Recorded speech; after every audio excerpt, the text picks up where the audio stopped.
সমীর, ভাই রে ভাই, কি হতে তুই চলেছে কখন এলি? এইটা আমি তো আগেই চলে আসছি। গল্প। তুই আসবি, তুই আমাদের বলবি না? তাহলে আমরা একসাথে আসতে পারতাম। এই যে এই সারপ্রাইজ দিলাম। আকর্ষণ গল্প, সারপ্রাইজ দিলাম। এই আকর্ষণ তোমার গল্প, ছেলের কাজ দেখো। এটা আমাদের আমার ছেলেকে কোথায় পাইলেন? ফাইনালি এইবার আপনাদের মাঝে চলে আসলো এটা আমাদের গল্প 39 পর্ব। শীঘ্রই চলে আসবে 40 পর্ব আপনাদের মাঝে। এটা আমাদের গল্প। এবার কি সামির যেতে পারবে? তার বাবা গ্রামে গেছে, বাড়িঘর বিছে, তার জন্য কি সামির নিয়ে আসতে পারবে শহরে? না সামিরও ভুল বুঝে তার বাবাকে থুয়ে চলে আসবে?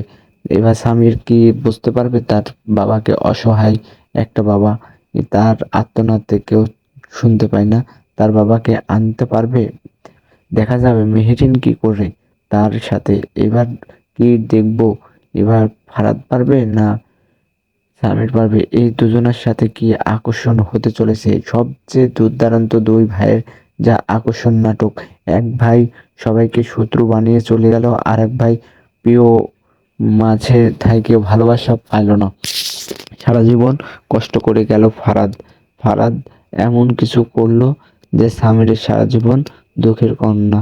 এখন কি জন্য বড় ভাই তো তাই কিছু বলতে পারছে না, ছোট ভাইকে ভালোবেসে থাকছিল, তার জন্য অনেক কষ্ট করে ফারাদ দেখে আগলে রাখছিল। তাই ফারাদ এত আশকারা পেয়ে অনেক কিছু হয়ে গেছে। সামিরকে বাসা ছাড়া করলো, অনেক কষ্ট করে মেলা রকম করলো, কিন্তু ফারাদ তো সফলতা হলো না। লাস্টে ফারাদই কি বাই করে দিল তার বউ। এত অপমান করে মেলা কষ্ট করে ফারাদ বাই করে দিল। তাই ফারাদের বউ এখন অফিসে বসেছে, এবার চাচ্ছে ফারাদের বউ অন্য জায়গায় প্রেম করে বিয়ে করুক। কি ফারাদ কি পারবে তার বউকে ধরে রাখতে? না সামির কোনো পরিকল্পনা করছে বড়লোক হওয়ার জন্য? এটাই সবার দেখা পরিকল্পনা আছে। কে কে এবার চলছে, এবার কি হতে চলেছে? ঈদ উল ফিদুলে আপনারা এই পর্বটা পেয়ে যাবেন মনে হয় 41 পর্ব। ঈদ উল ফিদুলে ভালো পেয়ে যেতে পারেন। শুক্রবারে সবাই ঈদ হলে ঈদ উপলক্ষে আপনারা এটা আমাদের গল্প আরো চমৎকার দেখতে পাবেন, আরো আকর্ষণ হতে চলেছে আপনাদের মাঝে। এই নাটকটা আরো আকর্ষণ হবে, আরো টুইস্ট হবে। এটা আমাদের গল্প, আরো পর্ব হবে। আমার জানার মতে একবারে 50 পার হয়ে যাবে। এটা আমাদের গল্প।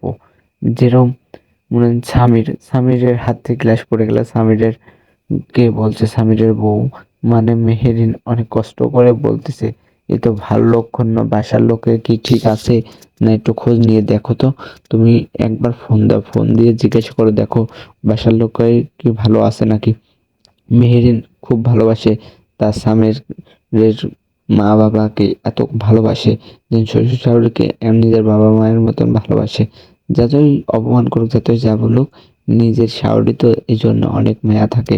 ফারাদের বউ তো অনেক কাজের না, কোনো রান্না বান্না করার দিক নেই, খালি ফ্যাশনের দিক আছে আর বড় বড় গিফট দেওয়ার দিক আছে। কিন্তু স্বামীর বউ তো পারে না, স্বামীর বউ তো খুব গরিব। তার জন্য কি মায়া কি করবে না অন্য কিছু করে স্বামীরকে ধাক্কা দিয়ে ফেলে দেবে? স্বামীর কি পারবে তার ভালোবাসার মানুষকে একসাথে নিয়ে গোটা নাটকটা শেষ করতে? না এখানেও ব্যর্থতা হবে। দেখা যাবে পরবর্তী এপিসোডে আরো আকর্ষণ হবে আপনাদের। এটা আমাদের গল্প আরো আকর্ষণ হতে চলেছে 41 নম্বর পর্ব। আপনারা তো বুঝতেই পারছেন, স্বামীর বাবা মা, ফারাদের বাবা মা সবাই মিলে মামা মামি শুতে এবার গ্রামে চলে গেছে। এবার কি ফারাদেরা কি জানতে পারবে আসলে কি স্বামীর আসি নিয়ে যাবে? এটাই দেখার বাকি আছে আমাদের মাঝে। আমাদের নতুন চ্যানেল যারা যারা আইছেন সাবস্ক্রাইব করে যাবেন।